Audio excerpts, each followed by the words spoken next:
Hi, everyone. Welcome to Soulprint Intuitive Tarot. My name is Cindy. Thank you very, very much for being here. So this is going to be, I hope, a mini. I've been asked to take a look at the situation with Danielle Steele, who is the Premier of Alberta. Now, as time has gone on, Alberta has sort of become, I don't know, like the northern Texas, all right? Um, she's doing things that are crazy, and she still has an approval rating in the mid to high 40s. Um, when they do polls, people say, "Oh, I don't like her doing this and I don't like her doing that." I really don't like that, but I would still vote for her. This is that same mindset that goes on in the red states, in the United States, right? Is, well, I don't trust them and I don't trust them. And so this is what's left.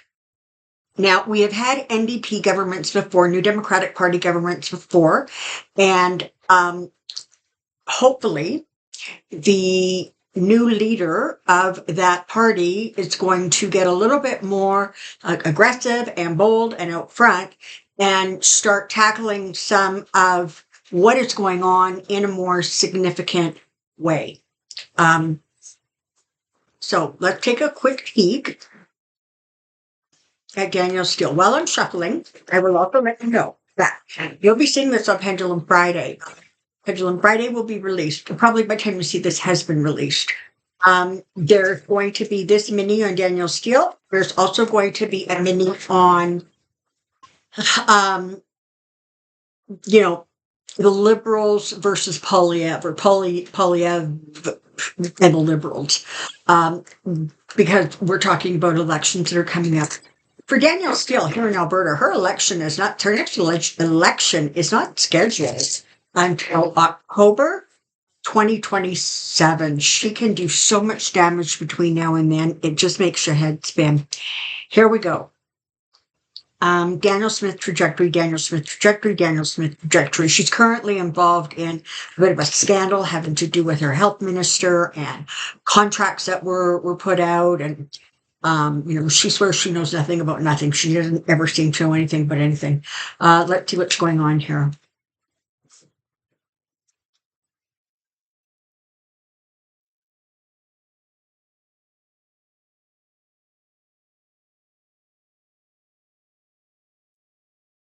Okay. So where she's at right now, we're starting with the Five of Cups, right? So this is about loss. This is about regrets. This is about sadness. She may be feeling that things are spiraling a little bit out of control, or there's too much coming at her. Eight of Wands coming at her too fast, and she's having trouble sort of. I almost want to say like keeping her game face on, right? Like she's having trouble sort of managing things. She keeps trying to run to the United States and smooth talk Trump into the whole tariff situation. Of course, for those of you who don't know, Alberta is one of the big oil producing provinces in the country, and the United States buys a lot of our oil. So, she's out there screaming about don't make the tariffs so high, but she's not savvy enough to tackle. Um, like she's at odds with other premiers of other provinces. And I personally, energetically, I don't see how she's particularly effective in trying to negotiate this for the United States. However, we've got the world, we've got the sun, and we've got death. So normally I would say, well, this looks not bad, right? Because the world is going to create an ending for her career with continued exposure.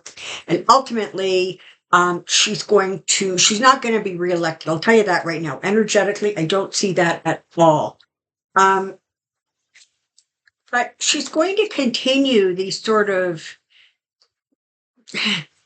partnerships, protecting her ministers, but not actually knowing what's going on, that kind of stuff. We've got the Chariot, it's going to move ahead really fast. We've got the Wheel of Fortune. So what we have here is that, yeah, eventually she is going to kind of come to an end in terms of the Alberta political landscape. However, between now and 2027, she's going to be able to do a lot of damage. And the way she's handling some stuff is just craziness. For her, it's about money, and it's about the message of money, right? So it's about, and if you've watched my channel for a while, I absolutely rant about this. Is when a government political party says we're going to put more money in your wallet. What they mean is they're going to cut one of your taxes by 2%, but then increase by 3 and 4 and 5% basic things that have not been, you haven't had to pay for before, basic services. So people just hear more money in my wallet, and they don't stop to think about how that's going to be achieved. I'm going to give you a small example, and I hope I don't totally mangle this. Right now in Edmonton, there is a strike going on with education support staff. Their classrooms all over the city and all over the province have support staff, because you have high needs children in these classrooms, and in some cases literally one child has one EA, education assistant. Okay. And sometimes there could be 2 or 3 EAs in a room depending on what needs to be addressed. Of course, this is in addition to the teacher. So one of the things that seemed to have happened with the contract was that they sort of slid in there this idea of what this will do, of course, is it will minimize the need for EAs. They sort of slid in there, well, if your child is not capable, not able to attend school in a sort of normal, regular way, well, they just can't come to school. You can't do that. You can't say a child is denied an education as a way to be able to get rid of people that you're paying a salary to. Okay, so that's the kind of sort of underhanded and sneaky stuff that's going on right now. And for her, she's just all about she doesn't answer the questions you want answered. And when she's talking about certainly things like the oil energy, for her, she fixates on the money, what it's going to get her, how that's going to sound, how it's going to look. I don't see her doing really, really well. In fact, I actually think with the Queen of Pentacles and the Page of Pentacles that she may very well end up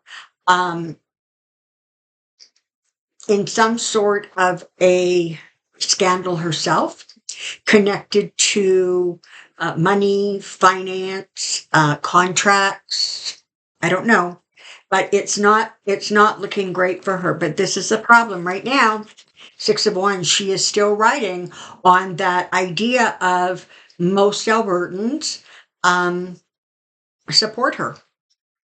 And so even though I don't seem to like a whole lot, they're still continuing to support her. And until the NDP, we're not even talking about Liberals, because Liberals will never succeed in Alberta. But until the NDP really step up more aggressively and get messaging out there, she is going to continue to be able to sort of flood the market with her nonsense. There's going to be some trouble going on with finances, deals that were made, that kind of thing. Again, ultimately, she will need to leave office as a result. Ultimately, there's going to be almost a situation of mismanagement of funds, okay, or some sort of scandal connected to money. So the news, honestly, right now for Albertans is not great. Probably the best thing that can be done is to reach out to the NDP offices and tell them they need to start getting a bit more aggressive, and reach out to your UCP, the United Conservative Party, which is who she heads, reach out to those and say, I don't agree with this. I don't approve of this. Why are you doing this? Stop doing it. So it again becomes sort of that same job of resistance and of pushing back that is what's going on in the United States right now. So for right now, I'm sorry, and I'm in Alberta, so it doesn't look great. She's going to continue on this track until something stops her. And whatever it is that stops her is going to have to be significant enough. I do not see her leaving as head of the party. This is the problem, right? I don't see something happening to her that is significant enough that they go, you can no longer be the leader of our party. We need to get rid of you and vote in somebody new. They can do that without a election, because it's within a party. That's where we're at. So I don't see her being replaced. I see this sort of continued truly incompetence, bad management. She doesn't have any political experience. She used to have like a morning show on the radio or something, okay? She's in over her head, but she will not in any way, shape, or form admit that. And until things get so bad that the average person can't ignore what's going on, unfortunately, she is going to carry on her merry way. Sorry about that. God, I wish I had better news. I live here and I don't like it. She's destroying the Alberta healthcare services. She's pulling a Trump, right? She's tearing everything apart, but she doesn't have actually a plan to replace it. So there's a lot going on, but it's going to have to start really impacting the people who continue to support her in order for there to be some positive movement in terms of the direction of it, minimizing her, getting her out of office, whatever it takes. But where we're at right now, you need to do a lot of, pushing back. I wish I had better news. I'm really sorry. All right. That's what I know. Thanks for being here. I will talk to you later. Bye-bye.